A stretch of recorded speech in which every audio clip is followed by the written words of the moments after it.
இன்றைக்கி morning diet வந்து குதிரைவாலி அரிசி பிரியாணி, ஓகே, முருங்கைக்கீரை, நெல்லிக்காய் சூப். இன்றைக்கி morning diet. Afternoon diet food சுண்டல் பாருங்கள், சூப்பரான கொண்டக்கடலை பட்டாணி சுண்டல், இது கூட வந்து முருங்கைக்கீரை சூப். இவ்வளோ தான் இன்றைக்கி ஆஃப்டர்நூன் டயட். என்ன பெருசாக டயட்னு சொல்கிறாங்களே அப்படின்னு யோசிக்கலாம்.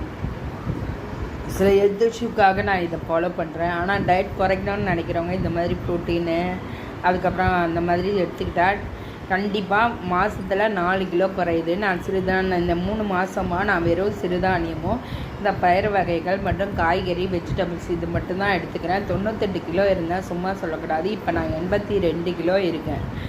இப்போ கிட்டத்தட்ட மார்ச்லேருந்து இந்த ஜூன் இன்றைக்கி 15 தேதி இது வரைக்கும் நான் வந்து 82 கிலோ வந்திருக்கேன். இதுக்கு காரணம் இந்த டயட் தான்.